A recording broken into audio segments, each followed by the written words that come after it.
মোৰ English learning YouTube চেনেললৈ আপোনালোকক স্বাগতম জনাইছোঁ। মোৰ মৰমৰ ছাবস্ক্ৰাইবাৰ্ছ, ভিউৱাৰ্ছ আৰু ছাত্ৰ ছাত্ৰীসকল, মই আজি ভিডিঅ'টো আপলোড দিব ওলাইছোঁ।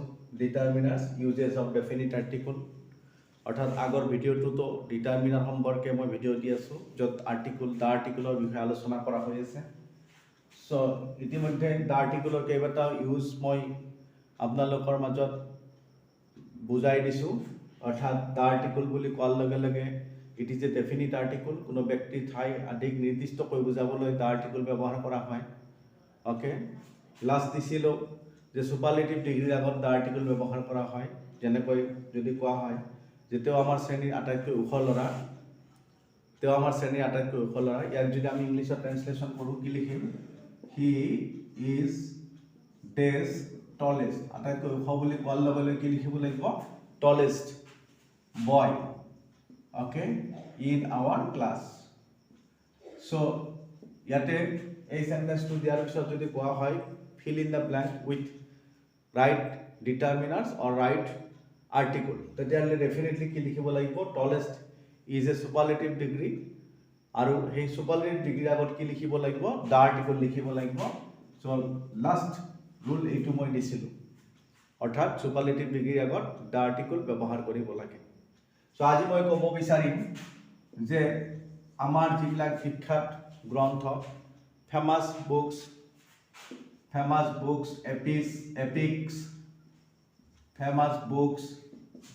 এপিক্স বুলি কোৱাৰ লগে লগে আপোনালোকে কি বুজি পায়? মহাকাব্য, ডাঙৰ ডাঙৰ গ্ৰন্থ যেনেকৈ ৰামায়ণ, মহাভাৰত, পুৰাণ, বাইবেল, এইবিলাকৰ আগত আমি কি লিখিব লাগিব? দ্য আৰ্টিকল লিখিব লাগিব। পৃথিৱীত কিমান বিখ্যাত কিতাপ আছে, বুকছ আছে, আটাইবোৰ কিতাপৰ সন্মুখত, অৰ্থাৎ কিতাপৰ নাম থাকিলে, বিখ্যাত কিতাপৰ নাম থাকিলে তাৰ আগত কি লিখিব লাগিব? দ্য আৰ্টিকল লিখিব লাগিব। যেনেকৈ মই ক'ব বিচাৰিছোঁ যে দেশ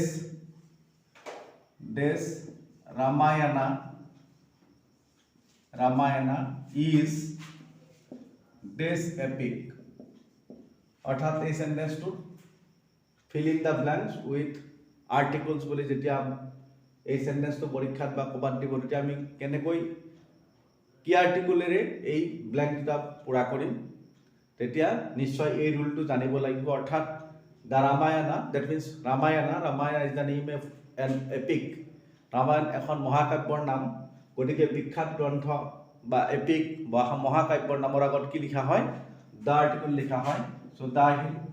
এইবাৰ কি লিখিব লাগিব? এপিকৰ আগত এপিক ৱৰ্ডটো এ চাউণ্ডেৰে আৰম্ভ হৈছে, that is why an will come before it, অৰ্থাৎ ভাৱেল চাউণ্ড। এই is a vowel sound, vowel চাউণ্ডেৰে আৰম্ভ হোৱাৰ কাৰণে কি লিখিব লাগিব? An epic. Okay, the Ramayana is an epic. ঠিক তেনেকৈ আপোনালোকে জানে ব্লাইণ্ড পয়েট জন মিল্টনে লিখিছিল কি? Paradise lost. অ'কে, চ' এতে আছে দেশ পেৰাডাইজ লষ্ট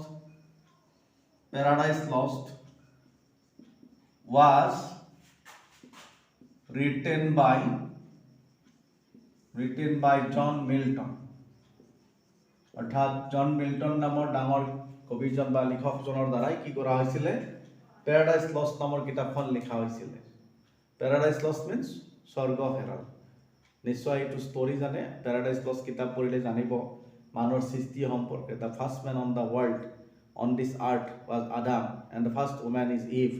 অৰ্থাৎ আদাম আৰু ইভৰ কাহিনী আছে, তেওঁলোকে কেনেকৈ স্বৰ্গ হেৰালে তাৰ গোটেই কাহিনীটো ইয়াত বৰ্ণনা কৰা হৈছে পেৰাডাইজ লষ্ট নামৰ কিতাপখনৰ। গতিকে দিছ is A famous book of the world, in the world, all over the world, গোটেই বিশ্বতে এখন ফেমাছ বুক, যাৰ কাৰণে ইয়াৰ আগত কি লিখিব লাগিব? The Paradise Lost was written by John Milton. অৰ্থাৎ যিমান ডাঙৰ ডাঙৰ কিতাপ আছে, চব কিতাপৰ আগত কি লিখিব লাগিব? দ্য আৰ্টিকল লিখিব লাগিব। অ'কে, ঠিক আমি পঢ়া শুনা যিমান জানো, the Paradise Lost, the Ramayana, the Mahabharata, the Iliad and Odyssey, হোমাৰে লিখা বিশ্ববিখ্যাত মহাকাব্য দুখন কি? Iliad and Odyssey, the Iliad and the Odyssey. Okay, the Paradise Lost শ্বেক্সপিয়াৰে লিখা নাটক। অ'কে, শ্বেক্সপিয়াৰে লিখা নাটক দ্য মাৰ্চেণ্ট অফ ভেনিছ। তাৰপিছত আপোনাৰ যিমান আছে ডাঙৰ ডাঙৰ কিতাপ হয় এই গোটেইবিলাকৰ আগত কি লিখিব লাগিব দ্য আৰ্টিকল লিখিব লাগিব so this is an important use of the article হয়নে বাৰু লিখিলো এতিয়া আমাৰ যিবিলাক যান বাহন আছে অৰ্থাৎ ফেমাছ যান বাহন যিবিলাক বিখ্যাত যান বাহন বুলি কোৱাৰ লগে লগে তাত কি ট্ৰেইন হ'ব পাৰে এৰোপ্লেন হ'ব পাৰে বাছ হ'ব পাৰে ওকে অৰ্থাৎ বিখ্যাত ফেমাছ যান বাহন অৰ্থাৎ medium of transportation okay or communication এইবিলাকৰ আগত আমি কি লিখো দ্য আৰ্টিকল ব্যৱহাৰ কৰোঁ সো লিখিব পাৰোঁ যে কি দেশ ৰাজধানী এক্সপ্ৰেছ কি ইজ এ ফেমাছ ট্ৰেইন হয় নে নহয় গতিকে ইয়াৰ আগত কি আহিব দ্য ৰাজধানী এক্সপ্ৰেছ কি লিখিব লাগিব দ্য ৰাজধানী এক্সপ্ৰেছ ঠিক তেনেকৈ দেশ ব্ৰহ্মপুত্ৰ মেইল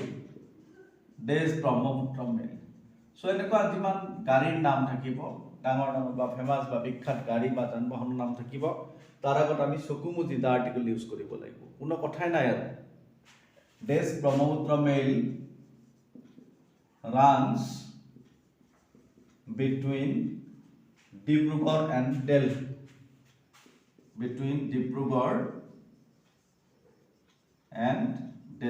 অৰ্থাৎ ব্ৰহ্মপুত্ৰ মেইলখন ক'ত চলে ব্ৰহ্মপুত্ৰ আৰু দিল্লীৰ মাজত চলে সো কি হ'ব the Brahmaputra Mail runs between Dibrugarh and Delhi so নিশ্চয় বুজি পাইছে দ্য আৰ্টিকলৰ ইউজ মই সিদিনাই কৈছিলোঁ is a vast topic the আৰ্টিকলৰ ইউজটো বহুত বিশাল হয় মানে এনেকুৱা এটা টপিক খুব কম দেখাটো মানে আমি বুজি পাওঁ বা মানে ভাবোঁ যে দ্য এটা সৰু ৱৰ্ড ইয়াৰ আৰু ইমান ইউজ আছেনে কিন্তু তাৰ ওলোটা হয় কাৰণ তাৰ ইউজ বহুত আছে যথেষ্ট আছে যিটো আমি এতিয়া নিজে বুজি পাই আছোঁ বা উপলব্ধি কৰি আছোঁ সো লিখাখিনি মই মুছি দিছোঁ ইতিমধ্যে দুটা ৰুল আজি কি কৰা হ'ল ডিছকাছ কৰা হ'ল বা এক্সপ্লেইন কৰা হ'ল এটা ফেমাছ বুকৰ নামৰ আগত দ্য আৰ্টিকল হয় আৰু আমাৰ যিবিলাক ফেমাছ গাড়ীৰ নাম আছে train bus okay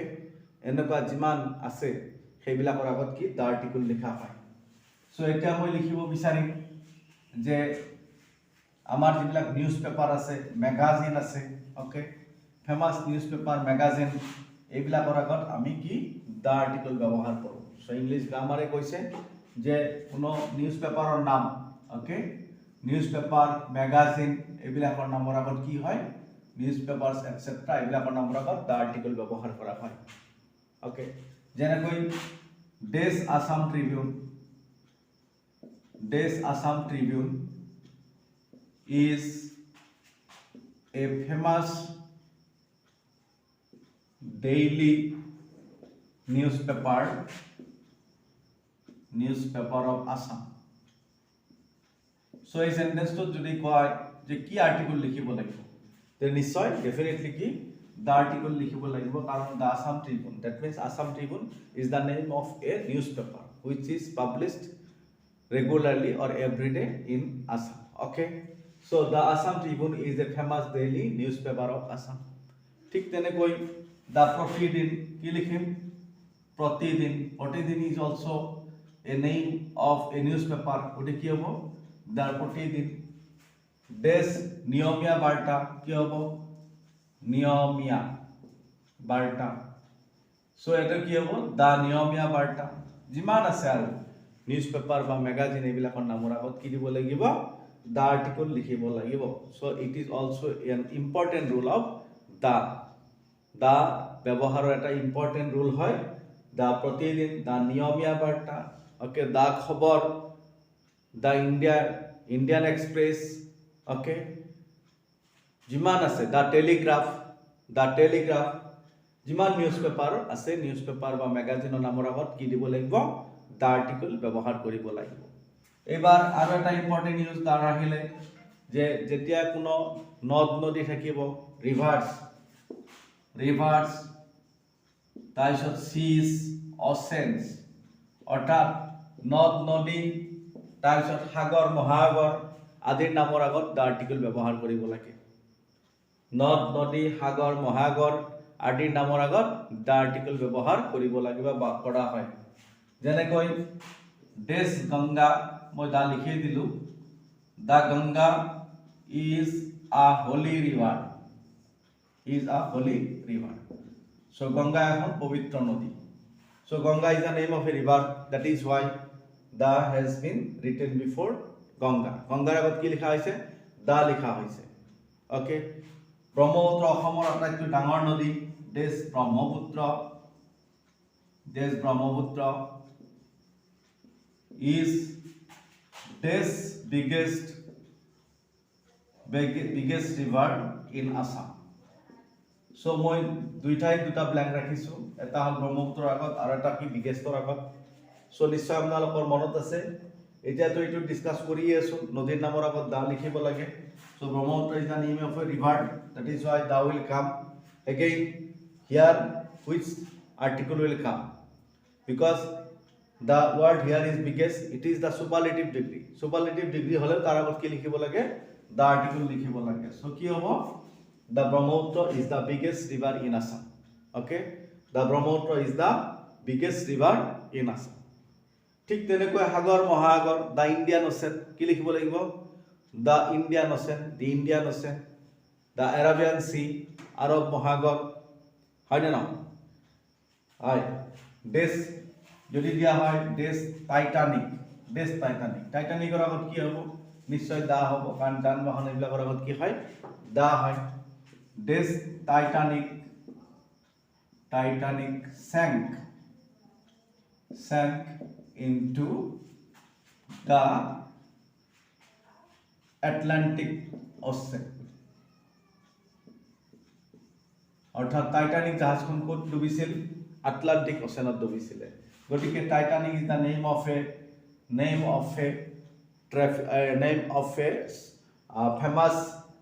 famous ship গতিকে ফেমাস শিপ এৰোপ্লেন বাছ যিমান ডাঙৰ কি নহওক কিয় যান বাহনৰ মাধ্যম নহওক কিয় সেইবিলাকৰ আগত কি লিখিব লাগে দা আৰ্টিকল লিখিব লাগে so এইটো কি হ'ব the Titanic sank into the Atlantic Ocean Atlantic ocean আকৌ কি মহাসাগৰৰ নাম গতিকে সাগৰ মহাসাগৰ নদ নদীৰ নামৰ আগত কি লিখা হয় দা আৰ্টিকল লিখা হয় বাৰু এবাৰ আহিলে যে কোনো মাউন্টেন ৰেঞ্জ ওকে মাউন্টেন ৰেঞ্জেস অৰ্থাৎ পৰ্বতমালা হিলস এটসেট্ৰা এইবিলাকৰ আগত কি লিখা হয় দা আৰ্টিকল লিখা হয় নেক্সট ৰুল মাউন্টেন ৰেঞ্জেস হিলস এটসেট্ৰা অৰ্থাৎ পৰ্বত শ্ৰেণী বা পৰ্বতমালা তাৰপিছত পাহাড় ইত্যাদি নামৰ আগত কি লিখা হয় দা আৰ্টিকল লিখা হয় ওকে যেনেকৈ গুৱাহাটী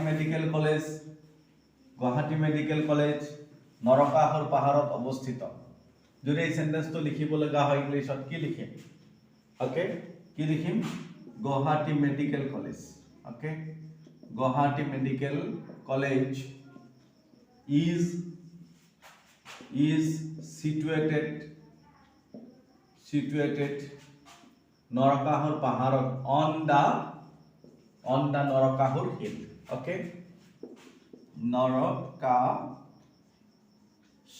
নৰকাসুৰ hill so হিলৰ নাম আহিছে অৰ্থাৎ পাহাৰৰ নাম আহিছে গতিকে পাহাৰৰ নাম অহাৰ নাম কি লিখিব লাগিব দা আৰ্টিকল লিখিব লাগিব অৰ্থাৎ the Guwahati medical college situated on the Narakasur hill ঠিক তেনেকৈ পৰ্বত শ্ৰেণী বা পৰ্বতমালা বুজাবলৈ দা আৰ্টিকল ব্যৱহাৰ কৰিব লাগে যেনেকৈ আমি লিখিব পাৰো যে দেশ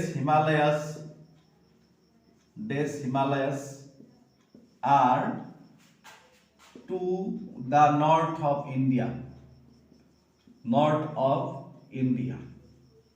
অৰ্থাৎ হিমালয় পৰ্বতমালা ভাৰতবৰ্ষৰ উত্তৰে অৱস্থিত সো কি হ'ব the Himalayas are to the north of India so এইখিনিতে আৰু এটা কথা আপোনালোকক মই ক'ব বিচাৰিছো যে যেহেতু আহি গ'ল যেনেকৈ ইয়াতে নৰ্থৰ আগত কি হ'ল দা হ'ল সো এইটো এটা ৰুল আছে এই ৰুলটো আমি কি বুলি ক'ম যে আমাৰ যে দিশ আছে ডিৰেকশন আছে ডিৰেকশন বুজোৱা ৱৰ্ডৰ আগত সদায় দা আৰ্টিকল লিখা হয় ডিৰেকশন বুজোৱা বা দিশ বুজোৱা ৱৰ্ডৰ আগত কি লিখা হয় সদায় দা আৰ্টিকল লিখা হয় সো এবাৰ হেকাৰণে কি আহিছে the Himalayas are to the north of India, are to the north of India, অৰ্থাৎ নৰ্থৰ আগত কি লিখিছোঁ? টু লিখিছোঁ।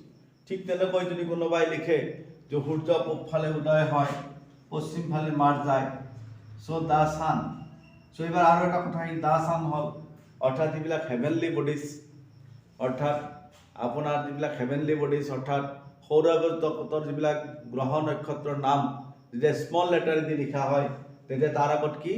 দা লিখা হয়। অৰ্থাৎ যদি এটাই মাথোন বস্তু থাকে তাৰ আগত দা আৰ্টিকল ডেফিনিট কৰি লিখা হয়, যেনেকৈ the sun, the moon, okay, the earth, the world, অৰ্থাৎ এইবিলাকৰ আগতে কি লিখা হয়? দি আৰ্টিকল লিখা হয়। চ' এইবাৰ মই ক'ব বিচাৰিছোঁ যে সূৰ্য পূবফালে উদয় হয়। চ' ডিৰেকশ্যন বুজোৱা ৱৰ্ডৰ আগত কি লিখিব লাগে? দি আৰ্টিকল ব্যৱহাৰ কৰিব লাগে। চ' এইটো কি হ'ব? The sun rises in the east, okay, the আহিলে, আৰু পশ্চিম ফালে মাৰ যায়, and sets in the west. So' মোৰ মৰমৰ ছাবস্ক্ৰাইবাৰ্ছ, ভিউৱাৰ্ছ আৰু ছাত্ৰ ছাত্ৰীসকল, মই ডিটাৰমিনাৰ্ছ শিকোৱাৰ লগে লগে আপোনালোকক ট্ৰেন্সলেশ্যনৰ কিছুমান কথা কৈ আছোঁ, অৰ্থাৎ how to translate in to English. যিবিলাক কথা টেন্সৰ সময়তো আলোচনা কৰা হৈছিল আৰু এতিয়াও কোৱা হৈ আছে, গতিকে দুটা বস্তু একেলগে গৈ আছে।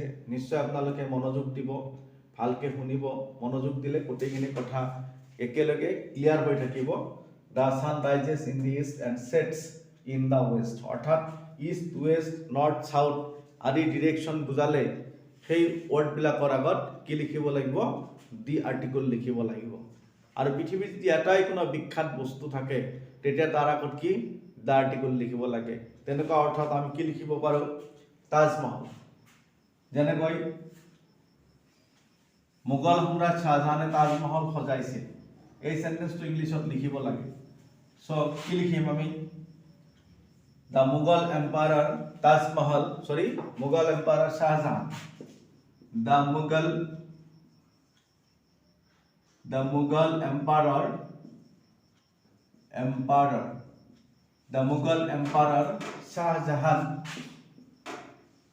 Shahjahan built this Tajmahal. So পৃথিৱীত এটাই যেতিয়া বিখ্যাত বস্তু থাকিব আৰু তেনেকুৱা ধৰণৰ বস্তু নাথাকে তেতিয়া তাৰ আগতো দা আৰ্টিকল লিখিব লাগে। চ' তাজমহল নামৰ বিখ্যাত বস্তু এটাই আছে পৃথিৱীত, আৰু এনেকুৱা ৱৰ্ডৰ আগত কি লিখিব লাগিব? দা আৰ্টিকল লিখিব লাগিব। Okay, the Mughal empire Shahjahan build the Taj Mahal. ঠিক তেনেকৈ দ্য লিনিং টাৱাৰ অফ পিছা, অৰ্থাৎ পিছাৰ লিনিং টাৱাৰ, অ'কে, পৃথিৱীৰ বিখ্যাত বস্তু যেনেকৈ আমাৰ the Qutub Minar, the Red Fort, ঐতিহাসিক বস্তু একোটা আছে, অ'কে, আৰু এনেকুৱা কোনো বস্তু নাই, সেইবিলাকক নিৰ্দিষ্ট কৰি বুজাবলৈ আমি কি কৰোঁ? দা আৰ্টিকলৰ ব্যৱহাৰ কৰোঁ। Okay, the Red Fort, okay, কি লিখিম? দিছ ৰেড ফৰ্ট বুলি কোৱাৰ লগে লগে তাৰ আগত ডেফিনিট আৰ্টিকল কি আহিব? দা আহি যাব, দা ৰেড ফৰ্ট। অ'কে, ঠিক তেনেকৈ the Great Wall of China, অৰ্থাৎ চাইনাৰ wall, this Great Wall of China. গতিকে কি লিখিব লাগিব? The Great Wall of China. So the আৰ্টিকুলৰ কিমান ব্যৱহাৰ আছে? আমি এটা এটাকৈ লিখি আছোঁ, এনেকুৱা লাগিছে যে দা আৰ্টিকুলৰ ইউজ শেষ হৈ নাযাব। ঠিক তেনেকৈ পৃথিৱীৰ যিবিলাক বুৰঞ্জীমূলক ঘটনা, হিষ্ট্ৰিকেল ইভেণ্ট, ডাঙৰ ডাঙৰ ইভেণ্ট বা যুদ্ধ বিগ্ৰহ আদি যদি আমি উল্লেখ কৰোঁ, সেইবিলাকৰ নামৰ আগতে কি হয়? দা আৰ্টিকল লিখিব লাগে। নিশ্চয় গম পাইছে, যদি আমি এতিয়া কওঁ 1857 চনত চিপাহী বিদ্ৰোহ হৈছিল, তো চিপাহী বিদ্ৰোহ ইংলিছ কি? Sepoy mutiny. Okay, sepoy mutiny, this is a historical event, ঐতিহাসিক ঘটনা। This sepoy mutiny took place in 1857. গতিকে কি লিখিব লাগিব? দ্য চেপয় মিউটিনি, অৰ্থাৎ ঐতিহাসিক যিবিলাক ঘটনা আছে, যুদ্ধ বিগ্ৰহ আছে আদিৰ নামৰ আগত কি লিখিব লাগে? দা আৰ্টিকল লিখিব লাগে।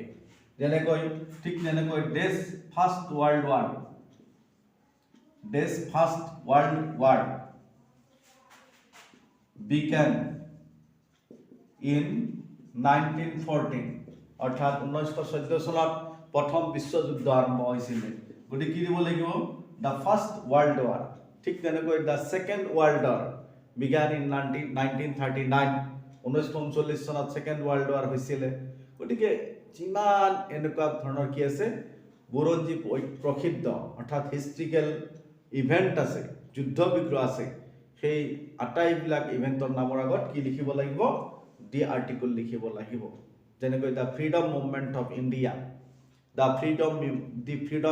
ফ্ৰীডম মুভমেণ্ট অফ ইণ্ডিয়া অৰ্থাৎ ভাৰতৰ স্বাধীনতা আন্দোলন অ'কে যেনেকৈ কা আন্দোলন দ্য কা মুভমেণ্ট অফ আছাম অ'কে এনেকুৱা যিমান মুভমেণ্ট থাকিব আন্দোলন থাকিব তাৰপিছত ডাঙৰ ডাঙৰ ইভেণ্ট থাকিব হিষ্ট্ৰিকেল ইভেণ্ট থাকিব এই আটাইবোৰৰ আগতে কি দ্য আৰ্টিকল লিখিব লাগিব চ' দ্য আৰ্টিকলৰ ব্যৱহাৰ এটা ব্যাপক ব্যৱহাৰ যিটো নেকি এটা বা দুটা ক্লাছ বা এটা বা দুটা বা তিনিটা ভিডিঅ'ত শেষ হৈ যোৱা টপিক নহয় আৰু বহুতকেইটা ভিডিঅ' হয়তো দ্য আৰ্টিকলৰ ব্যৱহাৰ বৰ্ণনা কৰোঁতেই আপলোড দিব লাগিব চ' আজিৰ ভিডিঅ'টো মই ইমান দীঘলীয়া নকৰোঁ মই ভাবিছোঁ যিহেতু এটা দীঘলীয়া চেপ্টাৰ আৰু কেইবাটাও ভিডিঅ' লাগিব গতিকে আজিৰ ভিডিঅ'টো মই এইখিনিতেই সমাপ্ত কৰিব ওলাইছোঁ আপোনালোকে মোৰ ভিডিঅ'বিলাক চাই থকাৰ কাৰণে মই আপোনালোকক ধন্যবাদ জ্ঞাপন কৰি আজিৰ ভিডিঅ'টো এইখিনিতে শেষ কৰিছোঁ